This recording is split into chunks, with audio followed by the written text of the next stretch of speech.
Here's the type of person who buys a Lexus GX. They don't want a car. They want a vault on wheels, something they can hand to their kid in 15 years and say, still runs perfect.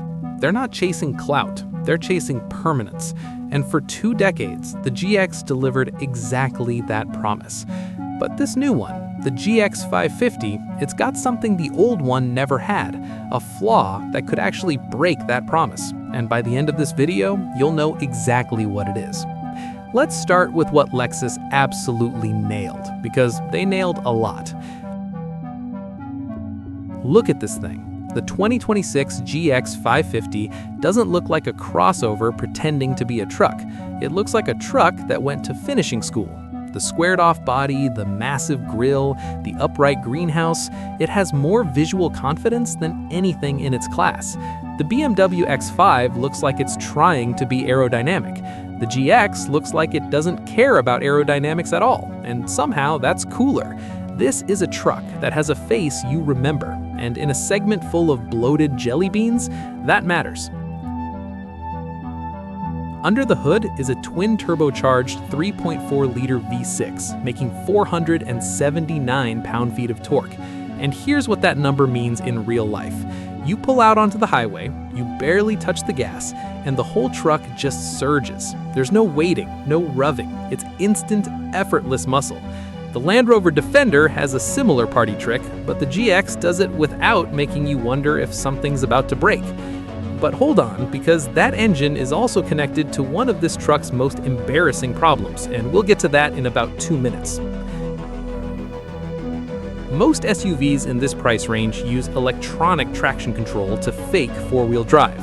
The GX doesn't fake anything. It has a Torsen center differential, a mechanical gear-based system that constantly splits torque between the front and rear axles without needing a computer to make a decision. On a muddy trail, when you're sliding sideways and your brain is panicking, the Torsen is already 3 steps ahead of you. Toyota's been putting this in Land Cruisers for decades. It's proven, it's durable, and it works when you're completely off the grid with no cell signal. All right, here it is.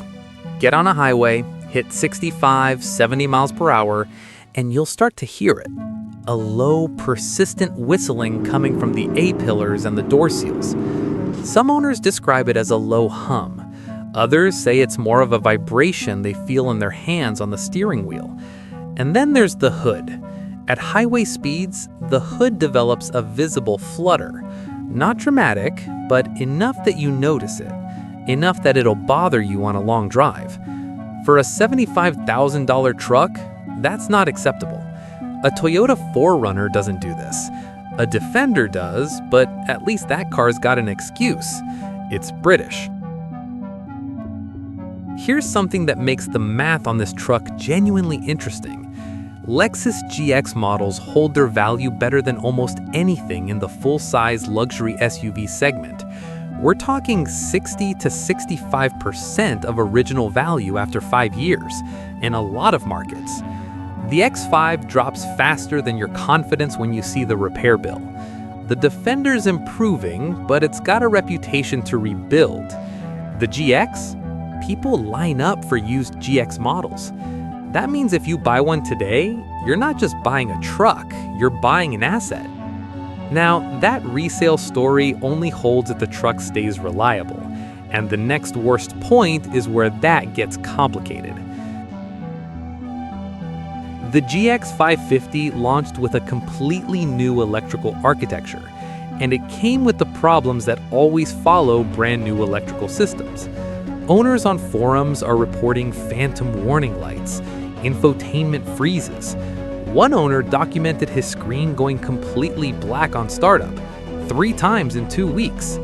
Lexus has issued over-the-air updates and dealer reprogramming fixes, but here's the thing. You shouldn't need fixes on a car you just bought.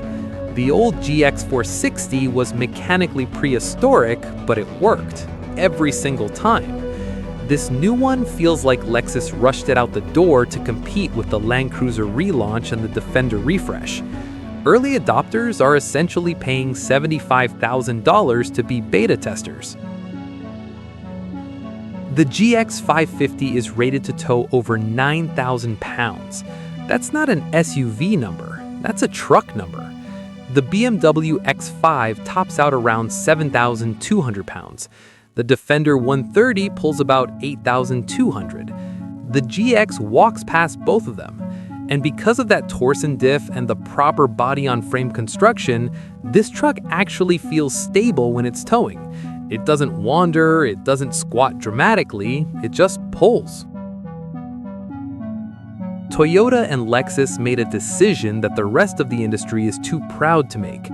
They kept physical controls for the most important functions: climate, audio volume, off-road modes.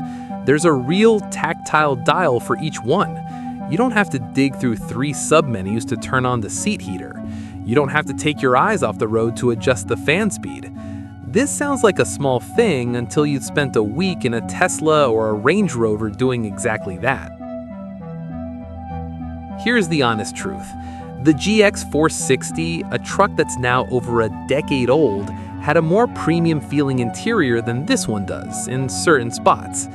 The door panels on the lower trim GX550 have hard plastic sections that feel like they belong in a Tacoma, not a $75,000 luxury truck. The stitching on the seats is beautiful, the wood trim looks great, but run your hand down the lower door panel and the illusion breaks. For this price, every surface your hand touches should feel intentional. Some of them don't. The electronic kinetic dynamic system sounds like something a science fiction writer named, but what it does is genuinely impressive. When you're off-road, it disconnects the front and rear stabilizer bars to allow maximum wheel articulation, meaning each wheel can move independently to stay in contact with the ground. When you get back on the road, it reconnects them for stability. The result is a truck that's weirdly good at both. You're not sacrificing pavement manners for trail capability. That's a hard engineering problem, and Lexus solved it. So who's actually cross-shopping the GX550? If you're looking at the Toyota Land Cruiser, you're essentially choosing between twins raised in different neighborhoods. Same platform, same engine family, same mechanical DNA. The Land Cruiser is more utilitarian, plainer interior, less leather, more purpose. The GX is the same truck in a suit. If you spend most of your time on pavement and want the badge prestige, the GX wins. If you want something you can legitimately abuse for 30 years without guilt, the Land Cruiser is honest in a way the GX isn't trying to be.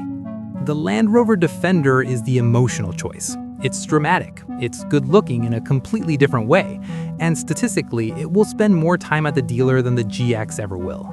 JD Power reliability scores for Land Rover remain some of the lowest in the industry. The Defender is a great truck when it's working. The GX is a great truck, full stop.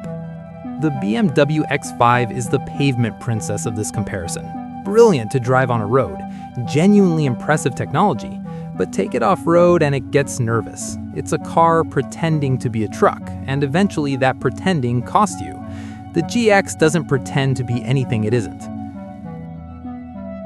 Sit in the driver's seat of a GX550 and look around. The windows are tall, the hood is flat and visible. The pillars aren't so thick that they create massive blind spots. In an era where cars are increasingly designed for crash ratings and aerodynamics at the expense of the driver being able to see, the GX feels almost radical. You know where the corners of this truck are. Parking it, maneuvering it on a trail, reversing into a tight spot, it's all manageable in a way that the X5 and the Defender with their sloping rooflines simply aren't. It's mounted underneath the rear. It's a full-size matching wheel, not a skinny temporary spare, not a get you to the nearest town at 50 miles per hour spare. A real wheel you can run at normal speeds for as long as you need.